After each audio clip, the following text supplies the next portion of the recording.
à sortir. Et voilà pourquoi ce midi j'aimerais vous parler de sortir de l'Égypte. Sortir de l'Égypte. Sortir de l'Égypte. Alors j'aimerais qu'on prenne un texte qui est dans le livre de Ézéchiel. Ézéchiel chapitre 20. Ézéchiel 20, versets 5 à 8.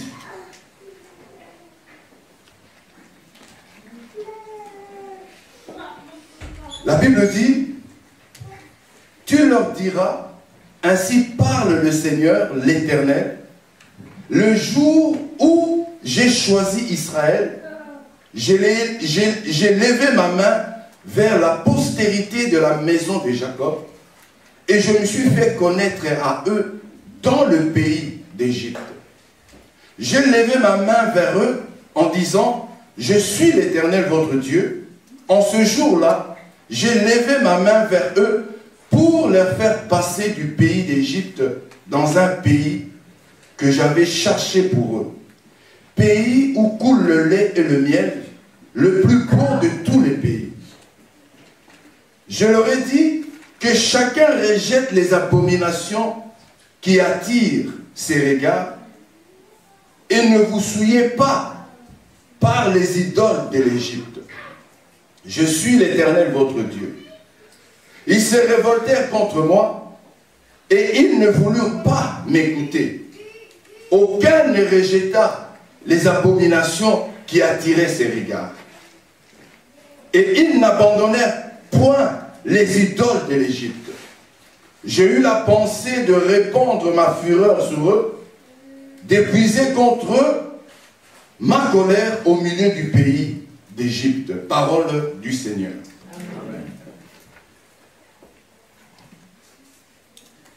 Amen. Dans ce passage, il est question des enfants d'Israël.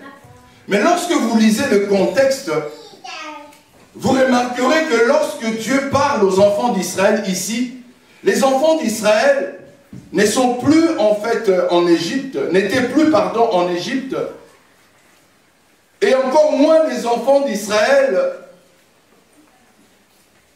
ne se retrouvaient plus sur cette terre que Dieu avait cherchée pour eux, cette terre que Ézéchiel nous dit que c'était une terre où coulait le lait et le miel, une terre que Dieu lui-même dit que c'était le plus beau de tous les pays.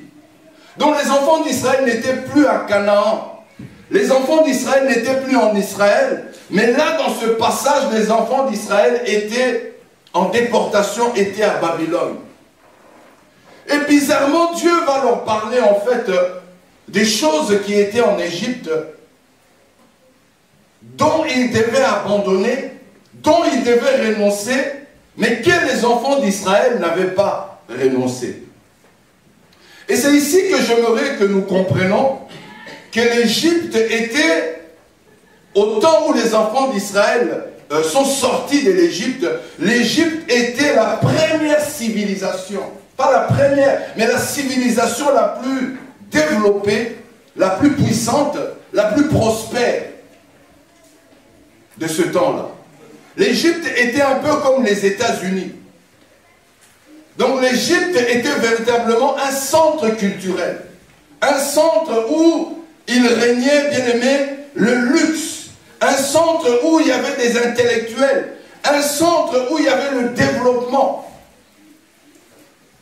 Mais je voudrais dire que l'Égypte était aussi un centre de l'occultisme, de la sorcellerie. Pourquoi? Parce que les pharaons étaient considérés comme des dieux. Et là, dans le panthéon égyptien, il y avait plusieurs divinités. On peut dire facilement que les Égyptiens étaient des idolâtres, étaient des hommes qui ne connaissaient pas Dieu. Et Israël habitait en fait en Égypte. Et selon la Bible, Israël est demeuré 430 ans en Égypte. 430 ans, Israël a vécu en Égypte. C'est juste pour dire que Israël Israël, sans le vouloir et sans le savoir, Israël a été formaté, a été influencé, a été façonné par cette civilisation, par ce pays qui était l'Égypte. Et c'est ce qui fait que lorsque Israël est sorti de l'Égypte, qu'il s'est retrouvé à Canaan, sur cette terre que Dieu dit que c'est le pays où coule le lait et le miel, le pays le plus beau de tous les pays, Israël va continuer à pratiquer les abominations qui se pratiquaient en Égypte. Israël va faire des choses que Dieu ne voulait pas qu'il fasse. Et voilà pourquoi Israël, quelque part, a été déporté. Voilà pourquoi Israël s'était retrouvé en Babylonie. Mais ici, ce que j'aimerais que nous retenons, c'est que Israël est sorti de l'Égypte, mais l'Égypte n'était pas sortie d'Israël. Tant bien même qu'Israël n'était plus en Égypte, mais nous remarquons que Dieu va revenir sur cet épisode de l'Égypte. Et que Dieu les avait dit véritablement que vous ne devez pas vous attacher aux idoles des Égyptiens. Mais Israël, nous voyons que Israël était sorti de l'Égypte, mais l'Égypte n'était pas sortie d'Israël. Ça veut dire quoi? Ça veut dire que il y a des choses que Dieu peut faire, mais il y a des choses que Dieu ne peut pas faire. Il y a des choses que Dieu va nous demander de faire, parce que lui ne pourra pas le faire. Dieu pourrait nous aider, Dieu pourrait nous assister, mais Dieu ne le fera pas à notre place. Dans le cas des enfants d'Israël, Dieu les avait dit d'abandonner les idoles, d'abandonner les pratiques qui se faisaient en Égypte. Dieu les avait dit, mais Dieu ne pouvait pas les empêcher d'abandonner ces idoles. Et c'est pour dire que je pense pour moi qu'il est plus facile de sortir de l'Égypte que de sortir du système de l'Égypte. Il est plus facile de quitter l'Égypte que de quitter la mentalité des Égyptiens. Et c'est là tout le problème que nous avons aujourd'hui à l'Église. À l'Église aujourd'hui, nous avons des hommes et des femmes qui sont sortis de l'Égypte que nous appelons le monde. Parce que le monde, pour nous, est l'image de l'Égypte. Dans la définition, je vous disais que l'Égypte est un système d'oppression, de domination, d'asservissement qui est contrôlé par l'ennemi. Et l'ennemi ici, c'est le diable. La Bible dit, le monde tout entier est au pouvoir du malin. Le monde tel que vous le voyez ici, ce n'est pas Dieu qui le contrôle. Le monde est contrôlé par des forces négatives. Le monde est contrôlé par l'ennemi de Dieu, qui est le diable. Voilà pourquoi lorsque vous lisez Luc chapitre 4, la Bible nous parle de la tentation de Jésus. La Bible dit qu'à un moment donné, le diable avait transporté Jésus sur une haute montagne et lui fit voir tous les royaumes du monde et leur gloire. Écoutez ce que le diable va dire à Jésus. Il va lui dire, si tu te prosternes devant moi, je te donnerai tous ces royaumes et leur gloire, car cela m'a été donné. Donc nous comprenons ici que le diable dit à Jésus que le monde et les royaumes qui sont dans le monde sont sous son pouvoir. Et vous remarquerez que Jésus n'avait pas contredit le diable. Jésus n'avait pas dit au diable, mais qu'est-ce que tu racontes là? Ce monde-là, c'est le monde de Dieu. C'est Dieu qui est le maître. Non. Jésus lui dit, il est écrit, tu te prosterneras seulement devant l'Éternel ton Dieu. Tu n'adoreras que le Seigneur ton Dieu. C'est juste pour dire que le monde dans lequel vous et moi nous vivons, ce monde-là, ce n'est pas Dieu qui le contrôle. Je suis désolé de nous le dire, mais ça c'est la réalité. Et celui qui refuse cette réalité n'aura qu'à regarder ce qui se fait dans le monde, les lois qui sont votées dans le monde, les choses qui se produisent dans le monde. Et cela me laisse croire que véritablement Dieu n'est pas dans le monde. Mais attention, quand nous parlons du monde, nous ne parlons pas de la création. Nous ne parlons pas de la terre ou du ciel. Le diable ne contrôle pas la création. Le diable contrôle le monde. Et le monde ici, c'est un système qui est établi par l'ennemi. Parce que vous voyez les royaumes de ce monde et leur domination, ce royaume-là, ce sont des systèmes. La démocratie est un système. La République est un système. La monarchie est aussi un système de gouvernance. Donc ces systèmes-là dont nous parlons, la République, la démocratie et la monarchie, ces systèmes-là, ce n'est pas Dieu qui les contrôle. Ne sont pas au pouvoir de Dieu, mais sont au pouvoir du malin. Et lorsque nous disons que nous devons sortir de l'Égypte, nous ne disons pas que nous devons quitter le monde, que nous devons quitter la terre, pour aller je ne sais où, sur la Lune ou sur la planète Mars. Non, nous disons tout simplement qu'il nous faudrait sortir de tout système égyptien, de tout système babylonien, de tout système qui est contre Dieu, de tout système qui rejette Dieu, de tout système qui contredit la parole de Dieu, de tout système qui s'oppose à l'adoration de Dieu. Voilà ce que nous entendons par l'Égypte. Donc nous sommes invités à sortir de l'Égypte. Et comme je disais, beaucoup sont à l'église, mais ces personnes ne sont jamais sorties de l'Égypte. Pourquoi? Parce que sortir de l'Égypte, ce n'est pas toujours Dieu qui peut te faire sortir de l'Égypte. Toi aussi, tu as ta part des responsabilités. Moi aussi, j'ai ma part des responsabilités. Voilà pourquoi celui qui ne sort pas de l'Égypte, celui-là n'entrera aussi jamais dans sa terre promise. Et voilà pourquoi j'aimerais pendant 2 dimanches vous parler de la révolution culturelle. La révolution culturelle que nous devrons faire. Quand je parle de la révolution culturelle, je veux dire qu'au niveau de notre système de pensée, on doit changer notre perception, notre compréhension et notre vision du monde.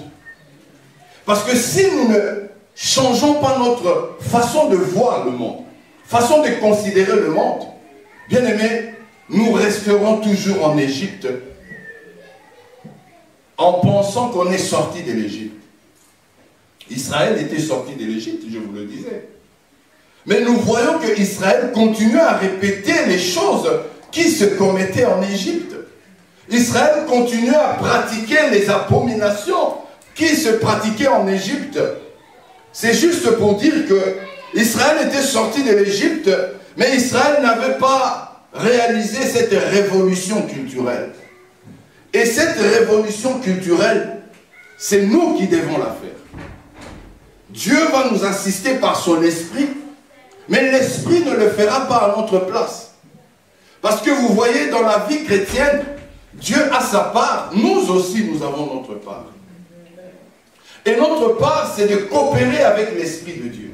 Notre part, c'est de travailler avec la parole de Dieu.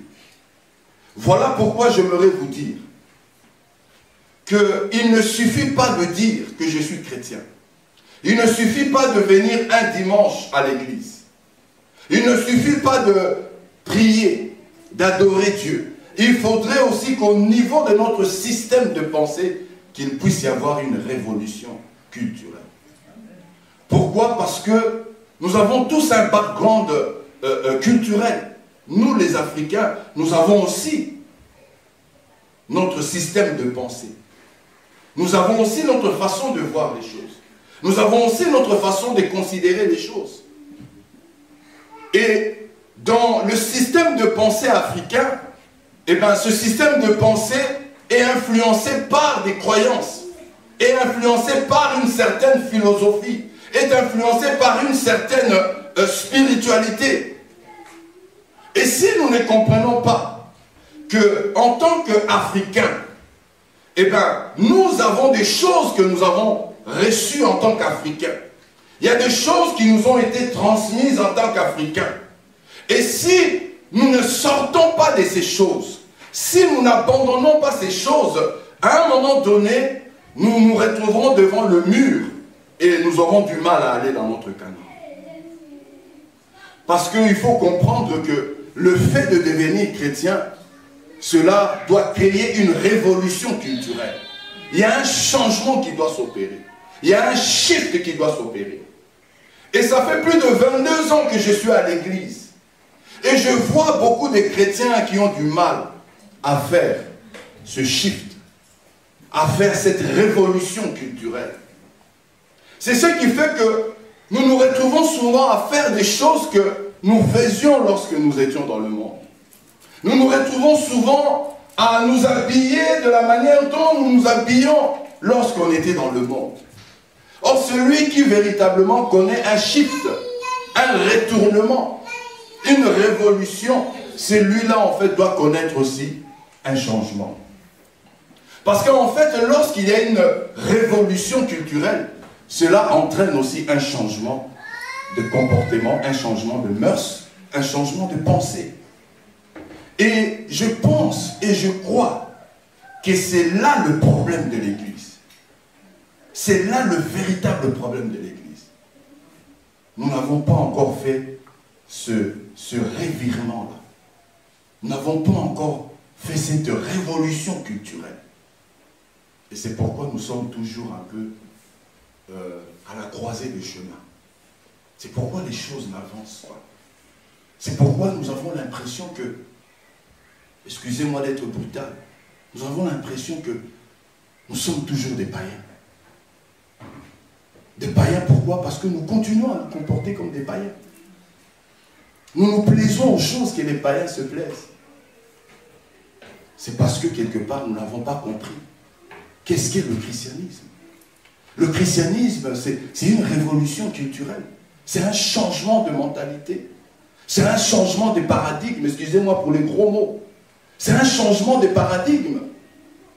On ne peut pas se dire chrétien et vivre comme un païen.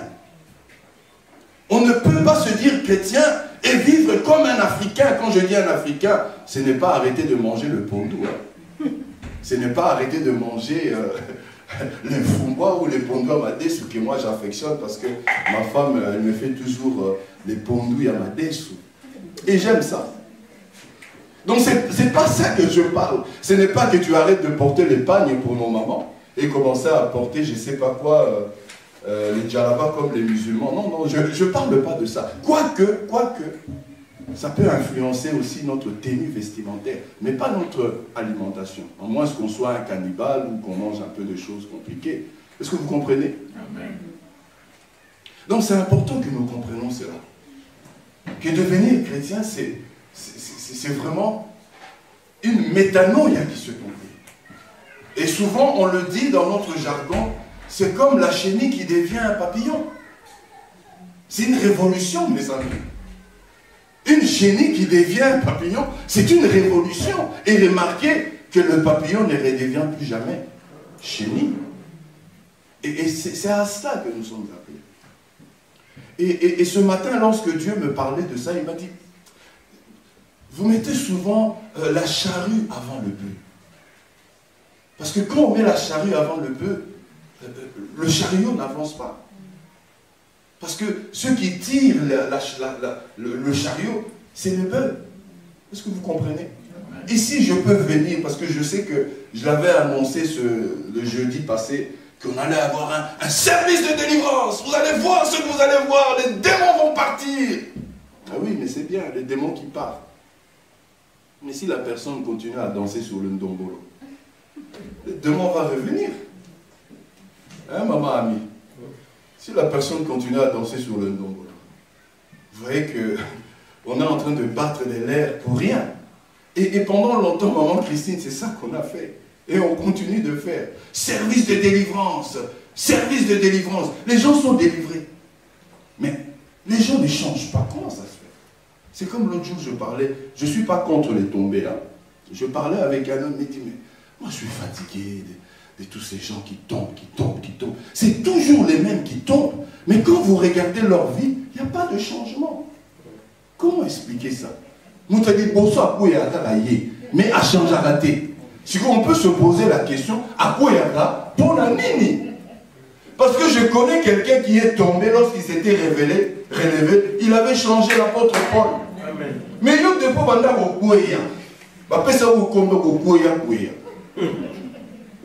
ou bien bien aimé, tomber, c'est pas mauvais. Parce que vous voyez, quand la puissance de Dieu vient sur quelqu'un, cette puissance est telle que la personne peut ne pas la supporter et cette personne peut tomber sous la puissance de Dieu. Mais maintenant, une personne qui est tombée comme ça, dont les démons sont partis, si cette personne-là ne connaît pas une révolution culturelle, les démons vont revenir. Et ce n'est pas moi qui l'invente. Jésus dit, lorsqu'ils vont revenir, la situation de cet homme sera pire qu'avant. Alors à quoi bon délivrer les gens si les gens ne comprennent pas qu'il y a un travail aussi qui doit être fait? Parce que la délivrance, c'est quelque chose qui se conserve, mes amis. Voilà pourquoi Jésus disait, va et ne pêche plus. Vous avez déjà lu ça dans les évangiles? Quand Jésus dit à quelqu'un, par exemple à l'aveugle-né, dans Jean 9, il dit, va, mais ne pêche plus. Pourquoi? Parce que le péché peut attirer encore ce démon de cécité, ce démon d'infirmité. Donc ça ne sert à rien que nous puissions imposer les mains aux frères et aux sœurs si ces personnes ne comprennent pas, en fait, que la délivrance est quelque chose qui se conserve. Et la délivrance, ce n'est pas toujours le fait de se voir libéré de démons, de se voir libéré de l'oppression. Je dirais la première délivrance, c'est la délivrance psychologique. Parce que vous voyez, il y a des gens qui sont tenus par des chaînes psychiques, par des chaînes de pensée. Vous savez, je vais vous donner, je vais terminer parce qu'aujourd'hui, je voulais juste introduire. Vous savez comment les éléphants sont dressés dans les cirques? Parce que vous voyez, les éléphants, ce sont des mastodons, hein, qu'on peut difficilement enchaîner. Alors regardez comment les propriétaires des cirques ou les dresseurs, comment ils font. Lorsqu'ils reçoivent un bébé éléphant, ils lui mettent des chaînes. Ils lui mettent des chaînes, disons, des chaînes de 10 mètres. C'est un bébé éléphant qui a peut-être 6 mois, 1 année. Et l'éléphant, en fait, est habitué à avoir une chaîne au pied. Et l'éléphant, il sait que la chaîne est plus ou moins 10 mètres. Il ne le sait pas, mais conditionnement, il est conditionné, en fait, à cette longueur-là de 10 mètres. Alors, on met le fer au pied de l'éléphant, de 10 mètres. Et le petit éléphant, il sait que je ne pourrai jamais dépasser 10 mètres. Même si l'éléphant ne le sait pas même. Inconsciemment, l'éléphant est programmé comme ça. Et l'éléphant grandit comme ça. C'est comme ça qu'on dresse les animaux. L'éléphant est grandi comme ça, il sait que non, à ce niveau-là, je ne pourrai pas avancer. Et lorsque l'éléphant devient maintenant grand, le dresseur enlève les chiens. Et l'éléphant sait qu'à cette distance-là, jamais je pourrai atteindre. Ça veut dire que l'éléphant a l'habitude de faire, par exemple, allez, on va dire 10 pas. Au bout de 10 pas, dans la programmation de l'éléphant, il sait que je ne pourrai jamais faire le 11e pas ou le 12e pas parce que je ne dois faire que 10 pas. Et c'est ce qui fait que lorsque maintenant on va enlever la chaîne du pied de l'éléphant, quand il compte 10, il sait que là je dois m'arrêter. Mais les chaînes ont été enlevées, mais au niveau de sa tête, la chaîne est encore là. Est-ce que vous comprenez? C'est pourquoi je disais qu'il y a des personnes qui ont été libérées, mais qui au niveau de leur pensée, elles sont toujours liées. Je veux nous choquer. Est-ce que vous permettez que je nous choque? C'est ça que l'homme blanc a fait avec le noir. Je suis désolé de nous le dire comme ça brutalement, mais c'est ça. L'homme blanc, en fait, nous a mis des chaînes dans la tête. On a des chaînes. Il faut briser ces chaînes. On a vraiment des chaînes. Parce que, bon, je sais que ça va m'attirer des histoires, mais je le dis quand même. Beaucoup d'Africains ont des chaînes dans leur tête. Des chaînes psychologiques. Et ces chaînes-là, on a reçu les indépendances. On est sorti de la colonisation, mais ces chaînes-là sont toujours là. C'est pourquoi vous voyez quelqu'un va dire, mais c'était mieux au temps de la colonisation belge. Belge va diriger Bissau. Mais frère, tu as des chaînes. Est-ce que tu sais c'est quoi la colonisation? Est-ce que tu sais comment les gens là, ils traitaient nos aïeux? Ils étaient obligés d'aller prendre du caoutchouc sous peine de se voir couper les mains et les pieds. Et moi, quand j'entends quelqu'un qui dit il faut que les Belges reviennent, ça me met hors de moi. Ça me met hors de moi. Pourquoi? Parce que cette personne-là, je vais utiliser encore un autre gros mot, cette personne-là est aliénée. Ça veut dire que cette personne, elle n'est plus elle-même. Elle est devenue le colon, le blanc. Et il pense que sa liberté viendra du blanc. C'est ça l'échelle. C'est ça l'échelle.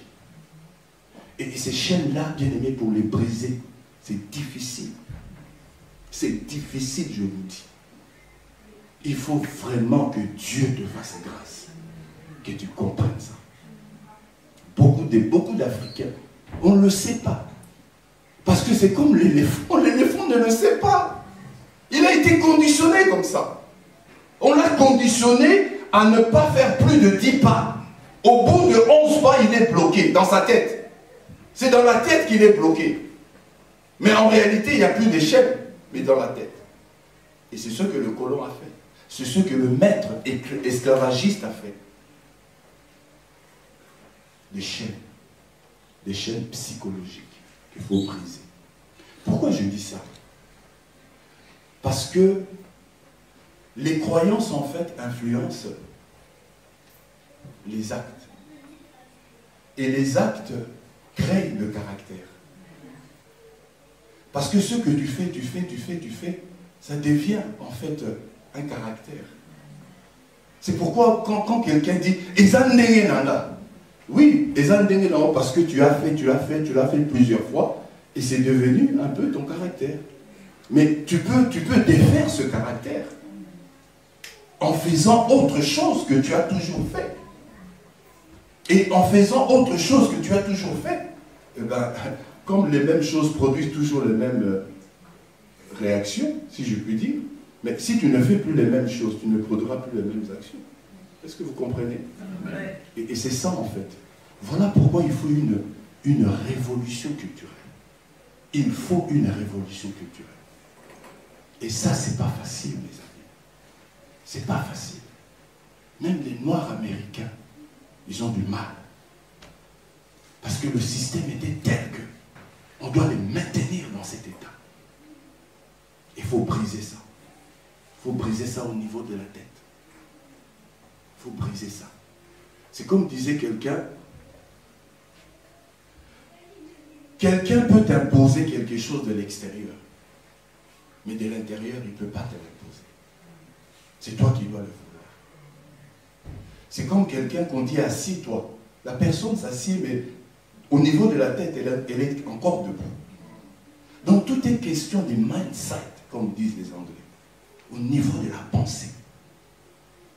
Et malheureusement pour nous, je reviens maintenant à la parole, malheureusement pour nous, lorsqu'on était dans le monde nous avait conditionnés. Le monde nous avait façonnés. C'est ce qui fait que lorsque nous nous retrouvons avec les gens du monde, nous avons tendance à faire les choses comme eux. Nous avons tendance à nous comporter comme eux. Pourquoi? Parce que c'est au niveau de notre tête. Et comme on n'a pas compris On pourrait dire, ah mais qu'est-ce que ça fait? Ça fait rien. Non, ça fait quelque chose. Ça fait quelque chose. Donc, ici, je voulais nous dire tout simplement que lorsque Dieu nous dit de sortir de l'Égypte, c'est véritablement qu'on puisse sortir de tout système qui n'est pas de Dieu. Et ça, ce n'est pas Dieu qui va le faire. C'est nous qui devons le faire. C'est nous qui devons changer notre façon de voir les choses, notre façon de faire les choses. Mais cela passe par la compréhension. Est-ce que tu comprends ce que tu fais à l'église? Est-ce que tu comprends ce que cela implique d'être chrétien? Est-ce que tu comprends ça? Qu'est-ce que cela implique d'être chrétien? Est-ce que tu sais comment doit se comporter un chrétien? Est-ce que tu sais comment doit vivre un chrétien? Parce que c'est la compréhension qui fait que les chaînes qui sont au niveau de notre intellect, au niveau de nos pensées, que ces chaînes tombent. C'est lui qui n'a pas cette révolution-là. Les chaînes ne tomberont jamais. Donc ici, pour introduire, je voulais vraiment nous faire comprendre que nous sommes aussi appelés à sortir de tout système de pensée qui est contre Dieu. Et nous sommes appelés à entrer dans le système de pensée qui est selon Dieu. Voilà pourquoi Jésus dit, vous connaîtrez la vérité et la vérité vous rendra libre. Parce que c'est lui qui connaît la vérité. Le démon, le diable, le système ne peut plus le contrôler. C'est comme l'éléphant.